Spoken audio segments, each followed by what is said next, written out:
Bills training camp. Second to last day already out here at St. John Fisher. Pleased to be joined by, now in his 8th season as head coach of the Buffalo Bills, Sean McDermott. How does that sound? 8th season. 8 years younger. 8 years younger, right? Is that wild stress. to you? Yeah. 8 years already. It is. What a blessing. Yeah, it is. And you guys started, we've been talking about it. You came in and you were, you busted your chops to get the job. You became a really good defensive coordinator, play caller, as we saw last year. And you also had the ability to build a roster. You're kind of backed at that, right? You had a lot of turnover this year. And I was talking to Brandon, this is kind of right in your wheelhouse, putting this together and maximizing the guys you got. You're light years ahead of where you were in 2017.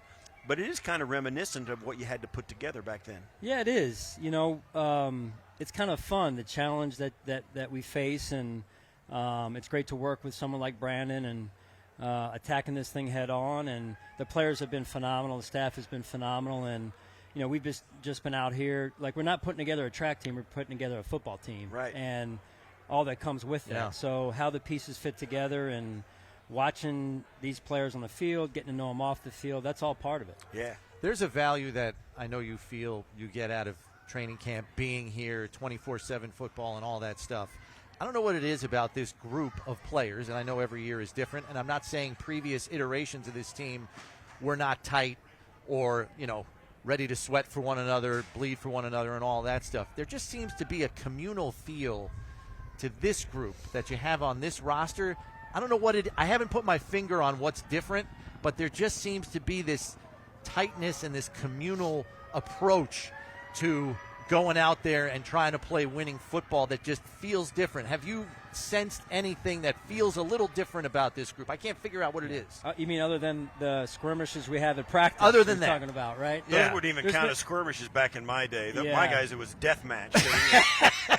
But aside from that, Can you put your finger on it? It just feels like, I don't know, there's a communal feeling to this. Yeah, I just feel like, Chris, that the unselfish nature of this football team, the players that we have, the coaches. I had a chance to watch the coaches.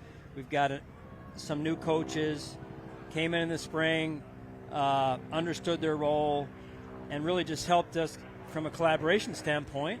And now the same thing with the players through the spring, through almost the whole part of training camp since we've come to St. John Fisher. Working hard to improve individually and improve our team collectively. And like I said, we're not putting together a track team, we're putting together a football team. And that unselfish nature that has to come with that, I've seen a lot of that to this point. Yeah, because it's one of the things a lot of other sports kind of don't get. Maybe hockey, you get that a little bit, but it hurts to play. I mean, you're gonna be in some pain. You got to care about the guys you hurt for. Otherwise, you're just gonna step back and say, "Listen, I'm not gonna do it." It's a big issue, and that's why you come over here and you kind of spend 24/7. By the way, I'm glad I'm not here, but you spend 24/7. Oh, I was under the impression that you're here every day, 24/7. I am not. No. All right. I have the ability to check out, and you need that. But yes, he does. It really is. Yeah, it really is important for these guys to, the relationships, because the injury rate is 100%. Everybody's going to come down with something during the season, and you got to care about the guys you're hurting for. Otherwise, it shows on the field. Yeah, and I would agree. I mean, being around some of the players that you played with, Jim and Thurman, and the list goes on. But that was one of the first things that I did when I arrived 8 years ago, was to be around you and the teams and your teammates that you had, and just listening to some of the memories, the stories. You could tell that there was that bond that you're referring to, and having that bond, it only comes by getting to know one another and spending time with one another. And unfortunately, in the modern salary cap era, we don't get the time to have X amount of years around each other. And so the time that we do have, spending at training camp, getting to know one another, on a day off yesterday, where players can just go get some ice cream, hang out, play cards. I mean, that's where the relationships really blossom. And I'll say this, too. It does help having that cohesion and having guys that care about each other, but you also got to have guys that can play. Right? Right? I mean, listen, and you do. It seems like the talent level across this roster, and now you may have some question about, you don't know if this guy's going to be good or which guy it's going to be, but you really got to feel good about the talent you've got going forward and being able to win games with these guys? Yeah, I mean, listen, as you mentioned, there's some of it is starting over a little bit, and we've got some we graduated some people who did a heck of a job for us over a number of years, and now we've added some new people that are going to take some time to develop, and that's the challenge that we have in front of us. And some of them got the injury bug a little bit earlier than we had hoped, and so it's kind of getting in the way a little bit.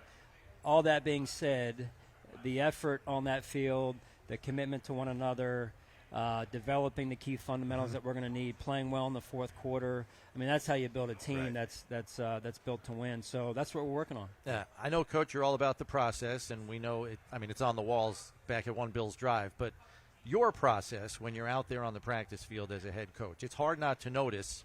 And I know you're a note taker, but even on the practice field, you're jotting stuff down as different periods unfold and transitions happen.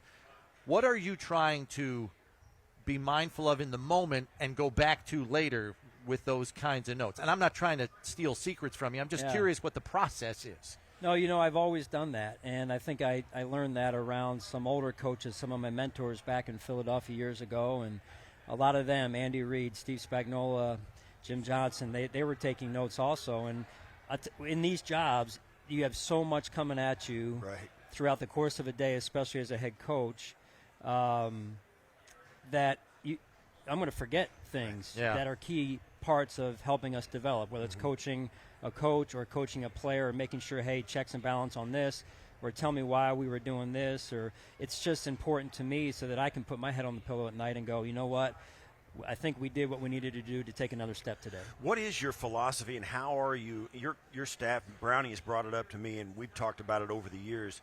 You have the ability to take a player and make him better every day. I mean, we have a ton of players on this roster like Matt Milano, Taron Johnson, guys who were middle or even lower round picks, Christian Benford, guys who, people, fans like us, we shrug our shoulders and stuff. And you have made them into real contributing NFL starting players. And I don't always see that from other staffs around the league. What is it about your philosophy or the way you do things that you can share with us that helps these young players supersede where we think they could have gone? Well, I think that's a great point, but the environment has to be fertile enough and just right so that we can develop, so these players can develop. That's one. The staff, the coaching staff have to be great teachers, and then the development staff, the medical staff, the strength and conditioning staff, all those are key components of this environment, right? And that we're developing the players, yes, on the field, yes, in the meeting room, but also off the field in different ways. And so I think more than anything, it's the environment that we create. It's also they're wired the right way, most of them at least. When the DNA that they come in with is fertile enough that we can develop them, because you got to be coachable. Right. And sometimes you got to break through some of that pride and ego that gets in the way. And so I just think a lot of players, to your point, have been homegrown, Matt Milano to name one of them, and then players that have come here have played their best football here, right? I'm saying come here in terms of in the veteran manner. So I believe that that's critical. And one of our goals is that no player should go somewhere else and play better than they did when they were in the Buffalo Bill uniform. So, last one for me. The call-it periods, you've given your coordinators opportunities to call it in practice. We asked Coach Babbage in his press conference the other day how that's going, and he's like, I'll take anyone I can get because I want the reps, and that makes sense. How do you go about reviewing those? Because I imagine when you go back to the practice tape and maybe you're going through all of the calls that he made, how do you kind of counsel him in those kinds of situations? Well, I'm fortunate that Bobby is a big-time communicator, so he wants that feedback, even though it's not always maybe what he called. And so educating him, coaching him along the way, calling plays is one of the hardest things to do in this business that we're in. But then there's also another piece of adjusting, right, through the course of a game. And you can put together a good game plan, and that takes skill. But then calling and setting up calls is an art. And then the adjustment and being able to adjust quickly in the course of a game to what's happening is also an art. Right. And that takes real communication, awareness, collaboration. Got to be quick on your feet, Yeah, too, and then right? halftime, people think, like when I'm watching a game at halftime, when I'm at home watching an NFL game, it seems like it's like forever. But in the real world, it ain't forever. It's I know yeah, that. you go in, you go to the bathroom because you've been holding it for an hour and a half or whatever it is, and then you're out and you're making adjustments. And sometimes that happens, trying to say, hey, this is what we should do. No, this is what we should do. That takes some time also to work through. Then we deliver the message to the players. That's all going to be new for them. How many voices are you got a headset on as you're a defensive coordinator? How many voices you have? Because you've got a lot of guys because you can't see everything. Right. You got some guys watching this. You got some guys watching that, and then they have to be smart enough to know when to chime in. not just start talking about later on let's go. Right. You got to well keep it then you succinct. got to and we'll talk about that going into our first game this weekend. Like we're gonna hit that as a staff and say, listen. Basically, it goes down like this. Don't talk unless you need to talk. Know your role. Don't get in somebody else's lane because it can be, very hectic. And we see things come up like that all the time on the field, but also in our world anymore with communication. And, it's got to be clear. It's got to be concise. And then we got to get it to Josh or to Terrell Bernard out there. So it is critical that all that is worked through, and it's worked through the right way. Right. Coach, we know your time is precious, so we're going to cut you loose here. So thanks for giving us some of yours here, and good luck wrapping up training camp. And we'll see you back at One Bills Drive in the not-too-distant future for preseason game number 1 on Saturday.